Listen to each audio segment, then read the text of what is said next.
I went to Birdland. It must have been like 1 o'clock in the morning. 8 degrees out, January 1959. And I went down here to Mingus, man, and then, like, for the last set, maybe about 20 or 30 people in the place. And the bar was, buzzing. So I went to hide in the corner at a table. And Mingus came around to go get on stage. And I said, "Hey, Charlie, can I play one?" He looked at me and said, "Yeah, okay, man, as long as the union don't bust us." So he let me sit in with him, man. Charles McPherson on alto, Lonnie Hillier on trumpet. That particular week, he had 2 bass players, himself and Henry Grimes. Anyway, of course, you asked to sit in? Okay. First tune up is Cherokee. Cherokee is as fast as Mingus can play it. Not only did he call Cherokee, he wanted to play Coco, which was the line that Bird wrote over Cherokee. So I said, "Man, Charles, man, I don't know Coco, but I know Cherokee, So he said, "Okay, man, just let Charles and Lonnie play Coco, man." So they played the head, and then I busted in with the first chorus. I took 2 choruses and quit it. I wasn't going to push my luck. And it was a short set, man. It was just over in a flash. It was like next tune was a slow blues in C.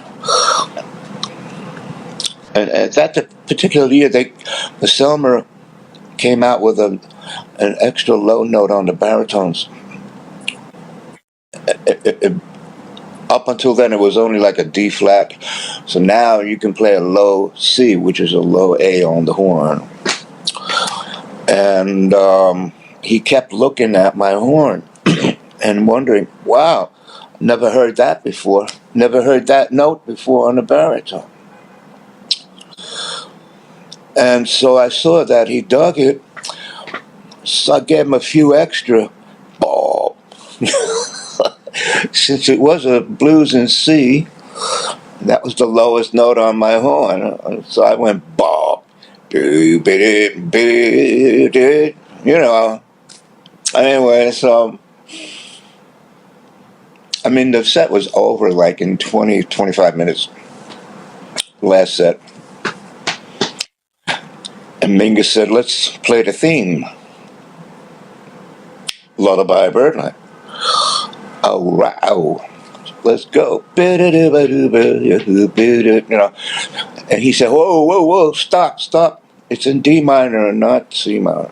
So we had to start over again.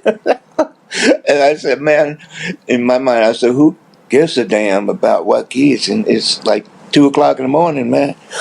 Anyway, but he was serious. He wanted to play it in the original key. But anyway, so the set was over, man. I packed up and went to the bar. And James Moody came over. He gave me a big hug, man. Wow. It was like I was like amazed. He said, "You made it, kid. You made it." I think he was talking about Cherokee. Only on an album for Atlantic called Me, Myself, and I. He was in a wheelchair by then, and it was a week at Atlantic Studios every day. He had like 4 of everything. He had 4 drummers, 4 bass players, 4 baritones, 4 tenor players. George Coleman, Mike Brecker, that kind of thing. Pepper Adams, me, a couple other guys. I remember one time I was late for one of those sessions because I wanted to do a jingle, some kind of Kentucky Fried Chicken jingle, right? Because Mingus' session started at noon, but my jingle session was also at noon. So I did the jingle, and I showed up at Atlantic Studios like at 1 o'clock. And he already had 2 baritone players there. And I'm standing there, you know, like with my horn in the, like when you walk into the studio, there's a little arc, a space where you can just stand. And Mingus was sitting there, and he looked at me. He said, "Man, ain't you gonna play?" I said, "But Ming, man, you know, you got 2 already." He said, "No, man, I want to triple it." So I immediately unpacked my horn and sat down, and we were playing the same part, 3 of us. The last go round, man, you know, the last hurrah, you know, let's get everybody in on this, man. You know, I want a triplet, I want 4 drummers, I want 4 bass players. Oh, man, it was like, it was Eddie Gomez, George Mraz, oh, geez, a couple other guys, maybe, you know, 2 or 3 bass players. But, you know, you remember I told you that he had 2 bass players at Birdland that week in January 1959. You see, because I was already into Mingus. My favorite tunes were Boogie Stop Shuffle, you know.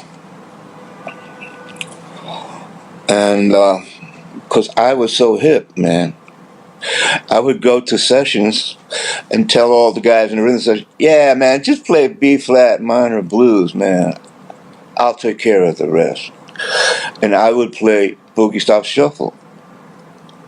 And, you know, it worked. A lot of people wasn't hip to Mingus Boogie Stop Shuffle just yet.